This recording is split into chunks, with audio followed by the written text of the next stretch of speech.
Today we're going to be doing a full quantum reversal on Maylor's The Foot Trap, which was published in 2010. This is the updated full quantum reversal, and it's one of Maylor's very entertaining and even funny first videos that he did with Mookie, a previous female budgie we had. She was much younger than Maylor and had a bit of a mischievous streak to her. Maylor often tried to teach Mookie things, especially how to talk. But as with most female budgies, she did not seem to be very interested.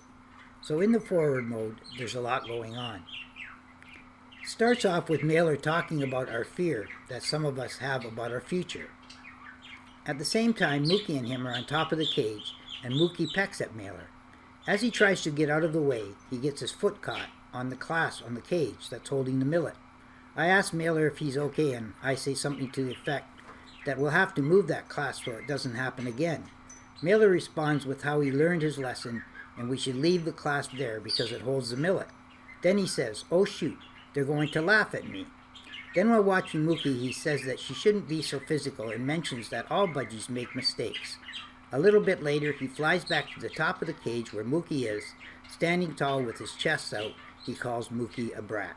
So this is what Maylor says in forward mode. We must solve this fear that we're not special, because your future isn't left to a stranger's major mistakes. Everyone is free to admit and let the evidence of this spark your interest. The timing we invest in this forum will be for future experiences. This parrot learned a lesson when he got hurt. Stay with that big clasp. It keeps millet in place. Oh shoot, they'll laugh at me. Every one of us budgies survive when we aren't perfect.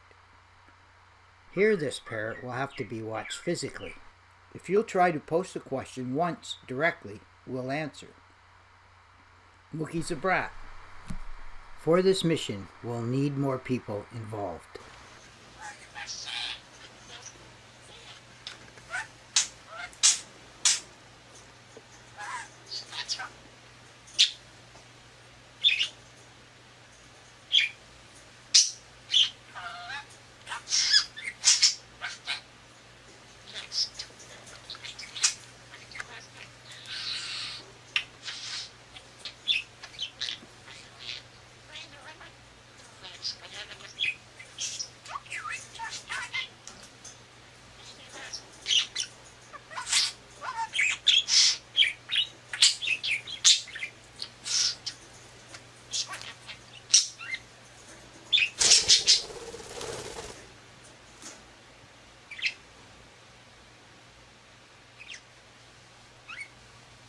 How are you today, Maylor? How's Mookie doing?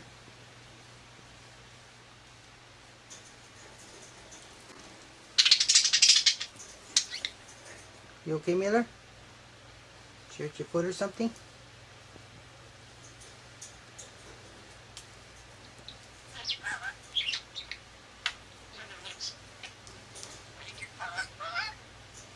I'll have to move that thing.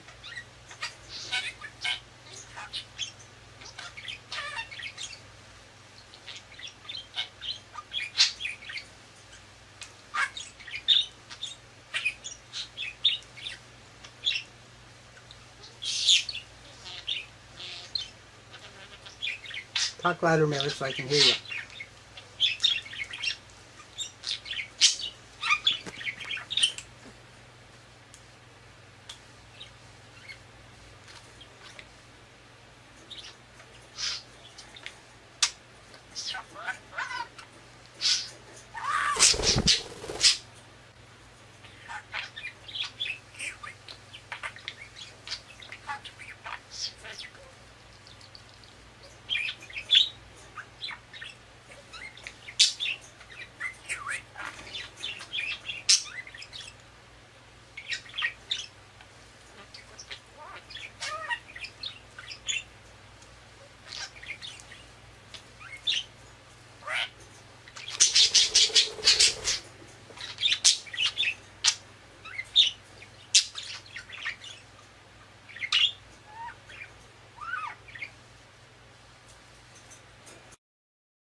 In the reverse part of this, there's a lot of symbolism going on.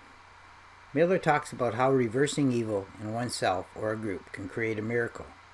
He also talks about how God wants to create movement in synergy and embrace coming prophecies. It is interesting how he says that we will have to wait to see some of the prophecies unfold as well. The symbols he uses are a fever, which I believe is a spiritual sickness, a virus, that is something that we get from others, the antidote, a spiritual needle, a progressive infusion of spirituality, and the cure. So some of these symbols you may have already experienced in your dreams.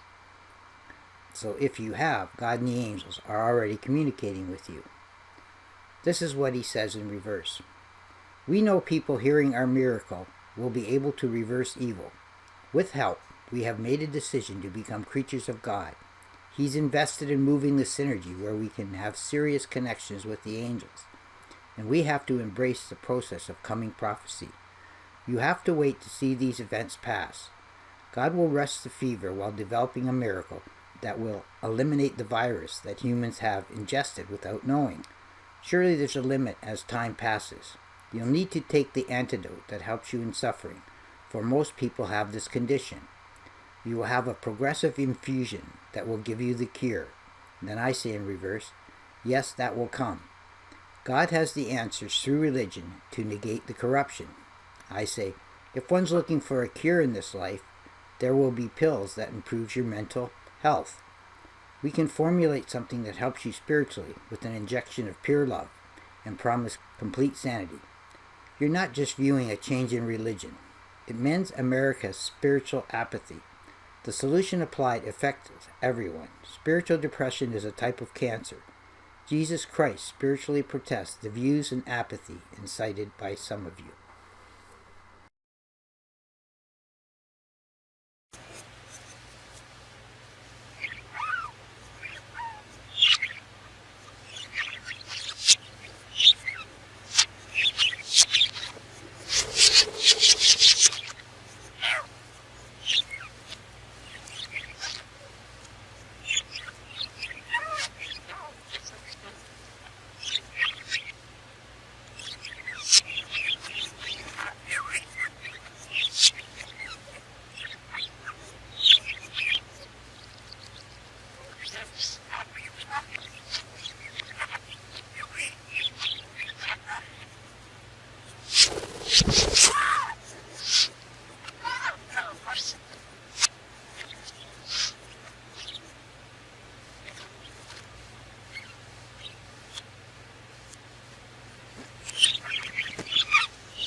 It was a local church.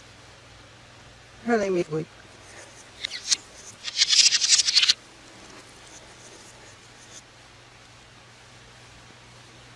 Now we did come up. Her name is Vera.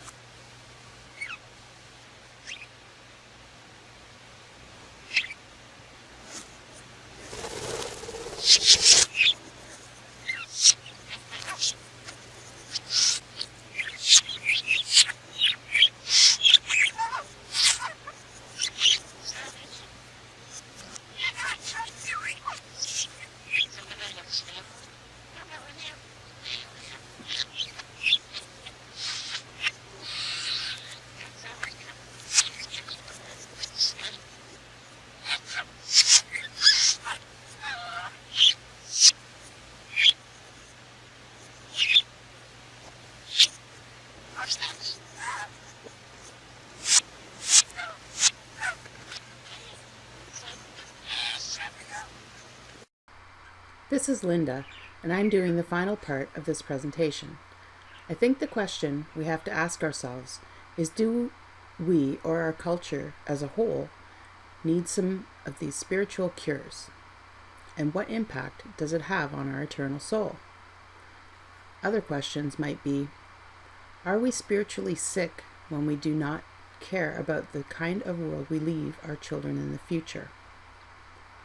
Are we spiritually confused if we do not believe in God or a higher power that can reverse evil and cause miracles? Do we have spiritual apathy when we take greed over a spiritual path when we make decisions that affect ourselves and others in the future? Are we in spiritual depression when we are not happy in life and don't care about the truth and evil actions of others? Do we accept corruption as just a part of our modern culture? Do we believe that the destruction of humanity as a whole is inevitable because God cannot help us? Do we believe that we are spiritual beings that are meant to evolve to a point where we can be closer to God and join Him in heaven? So if you really do not know the answers to these questions, our eternal and conscious soul does, for it is still connected. Yet, if we are thinking the opposite or unsure of what our soul actually knows, then we are in spiritual confusion. In order to get out of spiritual confusion, we must connect to the eternal soul, which can provide us with God's truth and answers. This truth will enable our soul to evolve spiritually as an individual and ultimately help humanity spiritually evolve as a whole. This completes this presentation. Thanks for listening. If you'd like to join us, you can come to theangelscrolls.com and click on to the forum link at the top, where we will be adding the newest presentations. Bye for now.